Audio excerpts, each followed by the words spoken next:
And then taking a balanced approach to life in regards to like a healthy lifestyle and fitness. Right. Diet, super important, like what you're filling your body with. And as we're talking about like a holistic approach, a lot of people want to isolate these things into little bubbles. Modern day like definition of meditation is like an absence of thought. Yeah. Whereas like where it should be more of like a focused effort of thought. I think one of the practical steps we can do is try to find time where you can have silence. Yeah. Now, as a Christian, one of the things that I want to do in silence is I want to pray. But fasting in its historic practice would be just a form of dietary self-control where you say, okay, for 24 hours, for 48 hours, I'm going to not eat. But people need to exercise more often. Yeah. Like you addressed earlier, our ancestors would be working all day, burning those calories, and they benefited from that active lifestyle. Right. And so it's at some point in your lifestyle, you need to be trying to get your exercise in as best you can. That simulated, it could be the hunt, simulated work, harvesting the field, that type of thing. Because it's super important. I think we've lost a lot of that today just sitting at desks, you know. So yeah, and you can't rage against the realities of modern life. This is just the world that we live in now. And there's a lot of things to be thankful for, that we don't have to worry about starvation in winter. Yeah. And like we said earlier, IMF wouldn't work well for our ancestors, but we also probably wouldn't survive if we had to do the physical labor that they did. Right. We should be seeking to be physically active as much as we can. And I don't have the time to spend doing a tremendous amount of like gym work and things like that.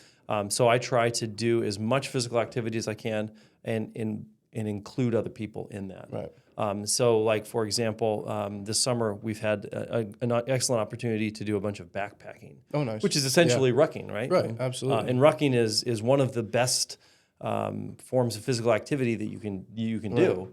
And I was able to do that with my kids, and so you're able to kind of stack the different things on top of each other, and so I love rucking. That's one of my favorite things. I think people have the temptation to look at it was like, I need to exercise, and it's like I gotta be a 30-minute, hour-long, intense exercise session. The 3-hour, 4-hour hike that you went on. What was that? It's like, that's actually probably better for you. Right? It's certainly more natural. Yeah, for sure. It's more about being active. So let me ask you a question. Let me, the co-host ask the host a question here. Just because you're in a position in your life where exercise is something that you have the time to spend more, you're able to spend more time on it. Where do you see so look down the road. Let's look down the road to you being married and you've got kids and you're busy at work. What's the minimum that you would want to see for yourself, no matter what? In terms of like time spent exercising? Time spent, just what would you do, that kind of thing. So because many of our listeners might be in a position where they have a bit more time to spend.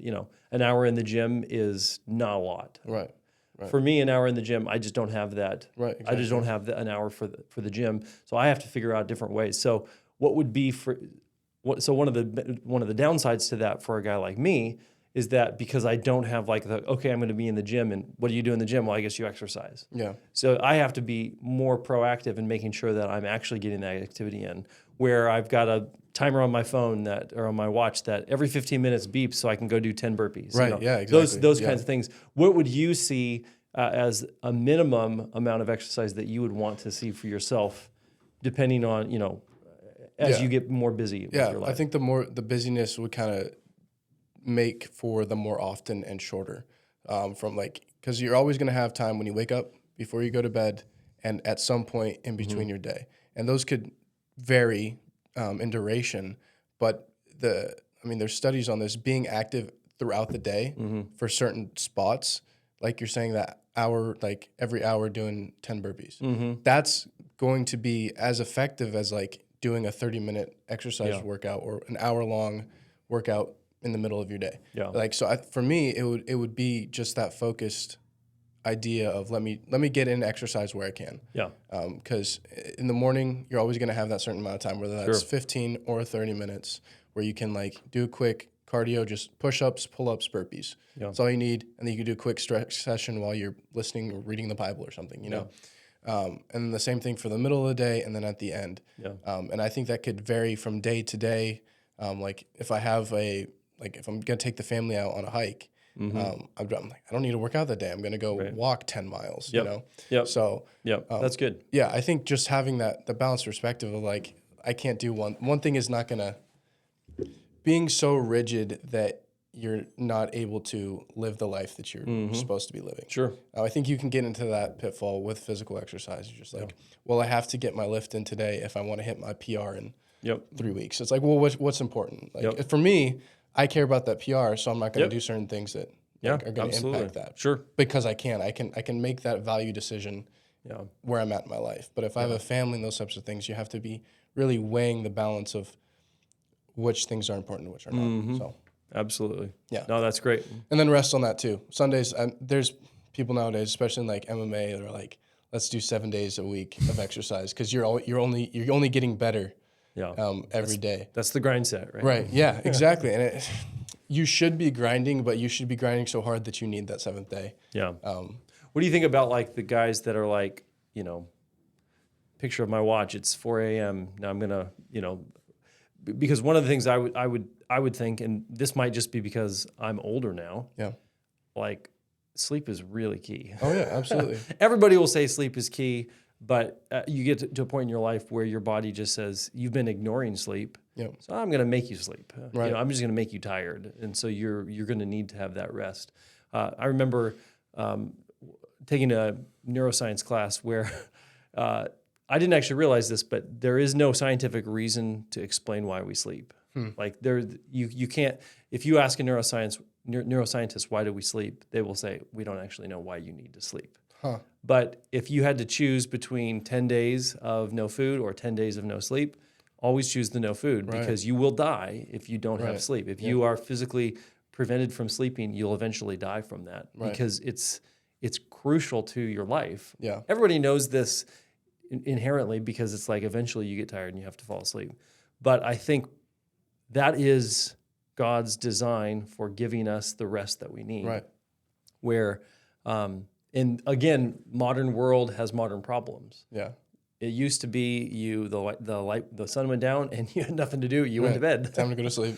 And there was a binaural sleeping. What used to be a thing where you would actually sleep twice in the night, and then it would be common for people to be awake in the middle of the night because they went to bed so early, and especially in the northern. Wow, I never heard of that. Yeah, I've actually never heard of that. Okay, so yeah, I think it's called binaural sleeping. It's been a while since I've looked at it, but But the further north or south you are, the less depending on how much light you have.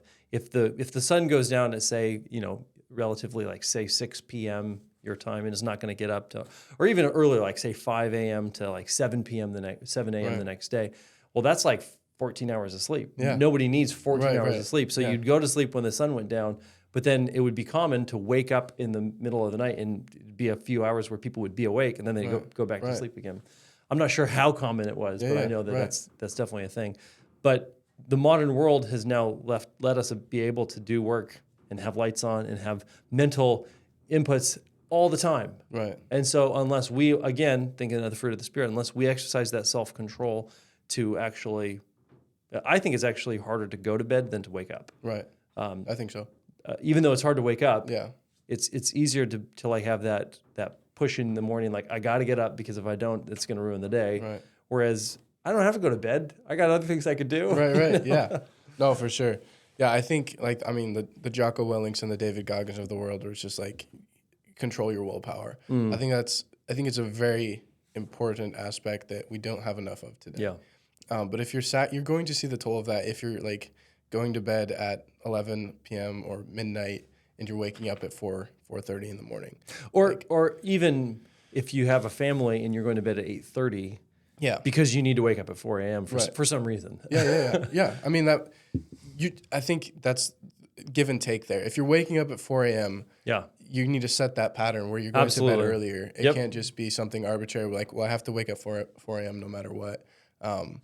And who cares when I go to sleep? Yeah. Like, you should be planning and prepping to go to sleep at a decent time. Sure. So you're getting it, I mean, minimum of 6 hours. Yeah. So I'm thinking of the meme that talks about dad. It's like the first picture is dad bragging about how early he woke up, and then like dad at 4 p.m. and he's just like asleep in his chair. Yeah, exactly. Yeah, there's a balance there. Yeah. You have to figure that out. It's but again, the social media, it can get you really keyed into one aspect. Sure. You can really focus on like grind, get that willpower, get that motivation to wake up at 4 a.m. every day, but they're completely ignoring like when you go to sleep. And then your workouts are going to be terrible if you're like finally get to the gym at 2 or 3 in the afternoon. You've been up for 16 hours. Yeah, sure. To finish off the part on rest, Psalm 127, it says, unless the Lord builds the house, they labor in vain who build it. Unless the Lord, it basically says, it is the Lord that gives his beloved sleep. And so it's vain for us to rise up early, to sit up late, to eat the bread of sorrows. It's vain to do that unless the Lord is the one that's doing the work. And so our rest is actually a gift. Yeah. It is a limitation because we are limited creatures. We are finite creatures. And so even though the younger men absolutely can burn the candle on both ends because the glory of young men is their strength. Cycles and seasons, yeah. Absolutely. But it's important to remember that you don't want to be laboring in vain. Yeah. You want to labor in such a way that is worth it. Yeah. Because you should be grinding, right? Yep, absolutely. But you shouldn't be doing it in vain. Yeah. And so it's the Lord who establishes that. Yeah. And so when you rest, we thank God for the rest that he created us to need. Yeah. Yep, absolutely. And so that's kind of first two here, mental and physical. And finally, we'll address spiritual, like the personal, family, and church.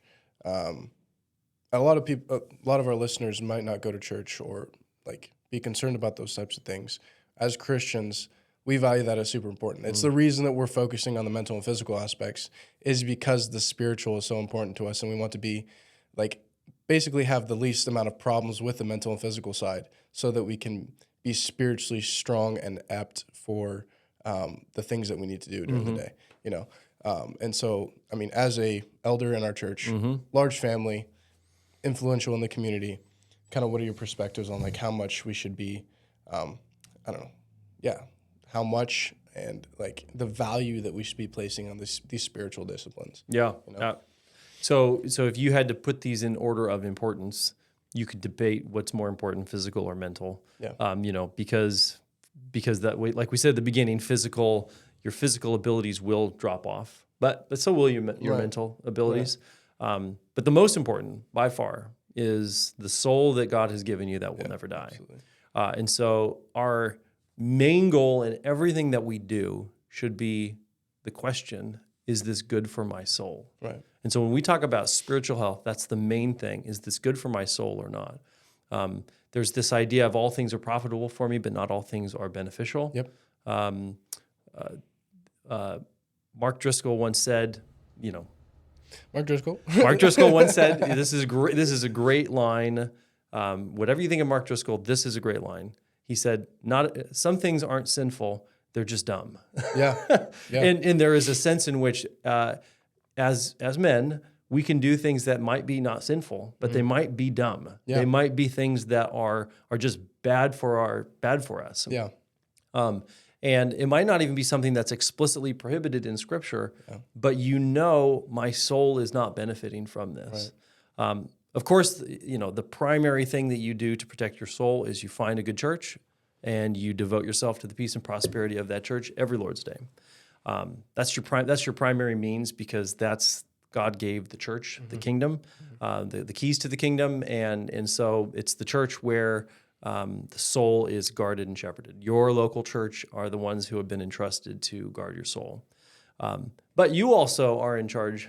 We also are in charge of guarding our own souls. And when you become a husband, you have a wife to take care of, and then you have children. You got to be guarding their souls.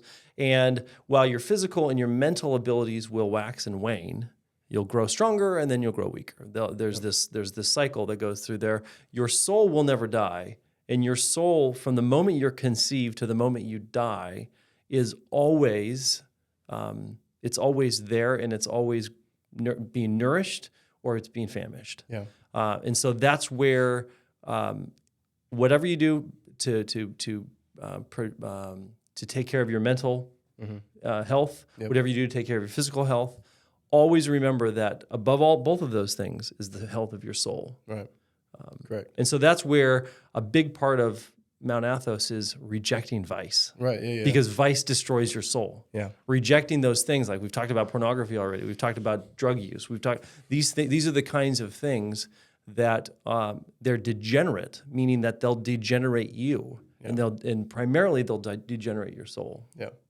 Right. And I think that's like you're saying, for the most important thing is the spiritual thing. I would say the reason that we're focusing on the mental and the mental and the physical is for the support of the spiritual. Absolutely. If you're weak in your mind, your will, your discipline, your education, your creativity, if you're weak in those areas, it's going to affect your spiritual ability to help your family, lead your family, in mental pursuits.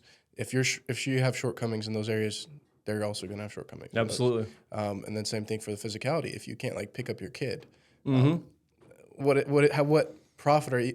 profitable are you as a parent? Yeah. You know, those types of things. And so in every, like, I am disciplining my body. Paul says it. I discipline my body and make it my slave, so that when I have, what's the rest of the verse? So when I can't think of these things right on the I know, spot. yeah, like that. I know. I started it and then I was like, Yeah, where am I going with this? yeah. But so I did that with Psalm 127 earlier. yeah. So that it won't be in. So I'm not. I have something to show for what my purpose, my calling. It's Christ. Yeah, is that the one where he's talking about, the runner runs to get the crown? Yes, I think it's in that same section. You should look it up. It's Yeah, really good. look it up. We'll probably post it in the show notes. Jovany misremembered. And Joe was no help.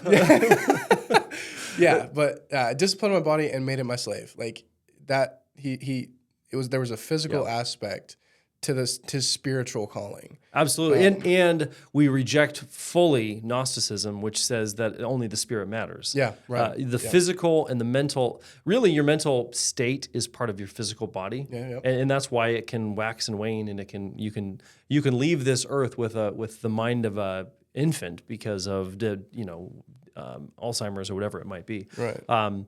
But your soul doesn't. And so, but we also believe as Christians that one day we'll be given resurrected bodies and we'll live eternally in actual physical forms. So our physical body is not unimportant. Yeah. It's secondary because, like you already said, it is there to serve the betterment of our soul. Yeah. So we do all things under the glory of God, including what we do with our physical body, which is why something like gluttony or just like, gross obesity or those kinds of things. Yeah. That's why those things they're just bad for your soul because they're bad for your body, and God gave you your body, and He gave you your body. A lot of times, Christians like to use the metaphor that Paul uses of our bodies being a temple. Yeah. That I generally don't go that way because our body is a temple means don't abuse it with sexual immorality. That's the specific context. It's not just, is that bag of Doritos really good for your temple? But there is a sense in which our body and our mind is connected up with our soul because we are these creatures that have a body, mind, and soul. And because of that, when we nourish and feed our mind or our minds and our bodies, we're feeding, nourishing in some ways our souls. Yeah. And that's why Paul even tells husbands, like, take care of your wife as you take care of your own body, because nobody ever hated his own body. Right. So. Yep. Absolutely. And I think that's the biggest point that we can kind of, if we're talking about the holistic lifestyle, is that end game of being a spiritually fit and like purposeful person. Like having, as Christians, we know that our purpose on earth is to glorify Christ. And that's in the world of purposelessness and working for a lot of vanity. As Christians, we have the answer for all the things that we're doing. We're able to go throughout our days focused on a higher calling that makes these little details impactful for us. Because a lot of times if you're not I've noticed this with my personal life. If I lose focus of why I'm doing these things, it can quickly simmer out and just fade away. And I leave them, I'm like, okay, well, now I'm being lazy and I've lost focus on a bunch of areas. Yeah. That's kind of the thing that I want to leave you guys with this topic of like a holistic lifestyle of health would be that mindset of everything flowing together for the higher purpose. I think that's the most important thing you can do with your life is dedicate it to something higher than you and understand that we were put on earth for a reason. Yeah. And yeah. And to do that, you reject vice and you embrace virtue. I mean, Yeah. that's really that's the key to life is rejecting vice and embracing virtue. Yep. And I don't know. Do you have any other? No, that's great, man. To add on that? Yeah. All right. So I hope you guys have enjoyed this episode. It was super fun for me to get to talk about these types of things and how they all flow together.